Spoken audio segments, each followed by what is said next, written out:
It's from... Ayan, basahin nyo na lang. What?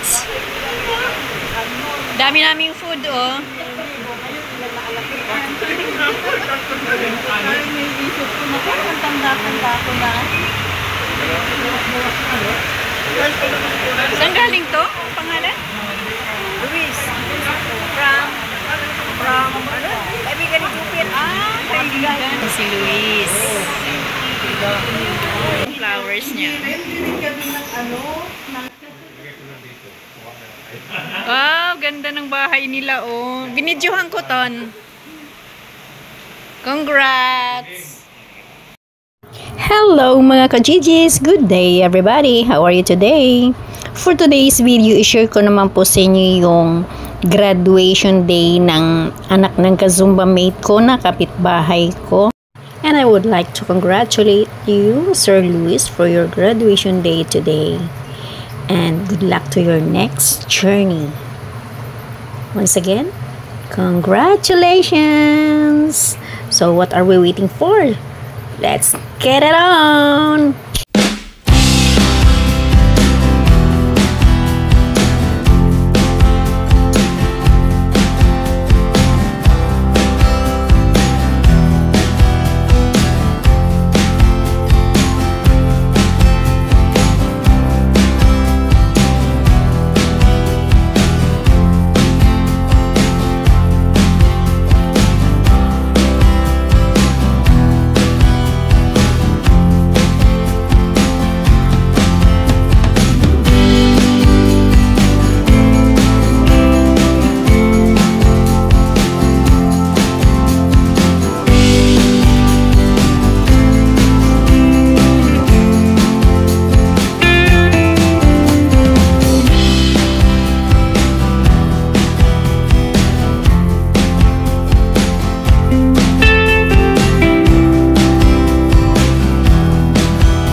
So, ayan, mag-storytelling na naman tayo.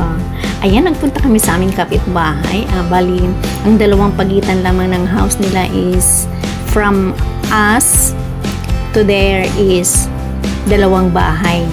So, malapit lang talaga. Kapitbahay ko lang siya. So, kampante kami dahil kapitbahay lang. Inabot po kami ng 1 AM dyan. Ayan, actually, yung tatlo po kami muna dyan kasi yung may-ari, yung pang-apat. At take note ha, tatlo lang kami imbitado dito sa street namin. I'm proud. Pero meron namang iba na hiyan lang din siguro or susunod na sila. So, ang sarap ng usapan namin dahil yung isang kausap namin, liban dyan sa katabi ko, yan si Fe. Yung lagi ko nang kasama, ka-Zumba mate ko na din. First time kaming nag-usap talaga face to face ng aking kumari.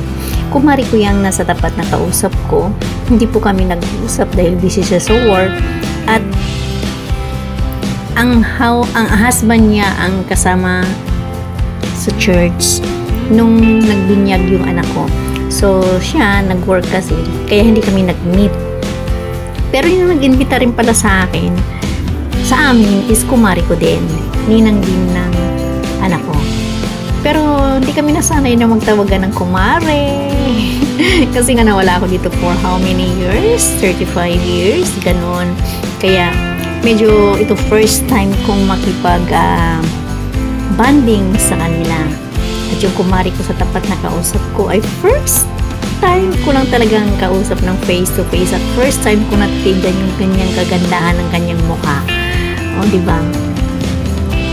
Ilang taon din kami hindi nag-usap. Pero si Fe, kailan lang din kami, basta yung tumira po kami dito, lumipat kami from San Juan is talagang wala akong close pa dahil hindi kasi ako mahilig makipag-close. So ngayon, ayan, may close open na. Meron na akong kaibigan at meron na akong kasama. So ayan, yung isa, yung may-ari ng bahay, yung tagbalay, nag-asikaso kasi may mga bisita rin sa taas, mga ka-workmate ng pangalawa niyang anak. May ano rin kasi, may mga business daw, kaya busy din sila. Kami diyan, dito kami sa second floor. So ayan, thankful tayo at tayo ay naimbitahan sa isang hapagkainan, imbitahan sa isang kainan. Ayan. Hindi ko naman ginagawa ito, pero nagawa ko na ngayon. Kailangan ko talagang mag-spend ng time or magpakasaya habang tayo nabubuhay pa. Mabuhay tayo hanggat gusto natin. Ay, joke. Hanggat gusto ng Panginoon na buhayin tayo. Pero kasabihan lang kasi yun. O sige, mabuhay tayo hanggat gusto natin. O diba? Storytelling na naman. So ayan, kakainan kami dyan. At talagang nabusog ako. Nagpakabusog ako before. Pag may kainan, hindi po talaga ako makain ng marami. Pero ngayon po, try ko. Try kong kumain ng marami. So, ayan. Ang haba ng usapan namin, naabot po kami ng 1 a.m. dyan. So, ayan, yan yung tagbalay. Yan yung may-ari. At naglagay siya ng napakaliit na pizza. Paano ba tawag yun? Para pronounce nun? Pizza. Ayun. Sa akin kasi pizza. Nasanay ako. Pizza.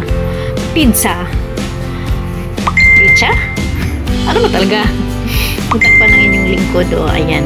Siya yung si kumaring adet ko, ninang ng aking bunso pala. Nakalimutan ko. Tagalo kasing nawala dito eh. So, ayan, tinatry natin makisama. At lagi kong pinipray na, kasi before, palaban kasi ako eh. Kita nyo naman sa itsura ko at saka sa pananalita ko, diba? Pag nakarinig ako ng salita, talagang yung body words, talagang sumasagot ako. Pero ngayon pala, pag nagkakaedad na tayo, ay hinahayaan na lang natin yun. Nandun na yung kumbaba. Nandun na yung hindi ka na sumasagot. Dati pag nakarinig lang ako, kinakausap ko kaagad yung nagsasabi. Pero ngayon hindi na. Nagtatago na lamang ako sa aking kwarto. Yung may tinatawag na introvert, hindi yata. Iba yata. Taka-taka, uling Bisaya. Oy. So yan, medyo social kasi yayamaner yung ating napuntahan.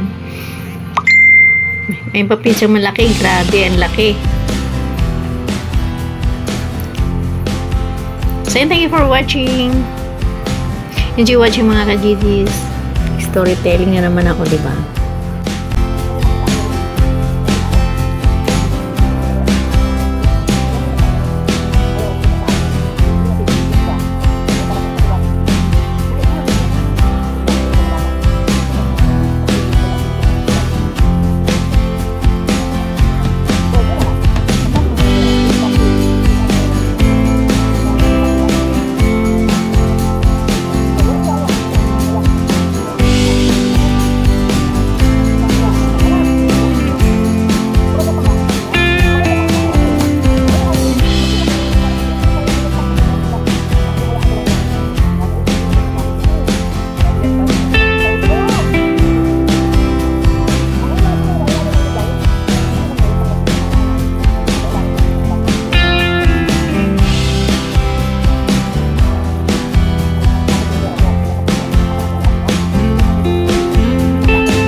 napapagod kasi saglit.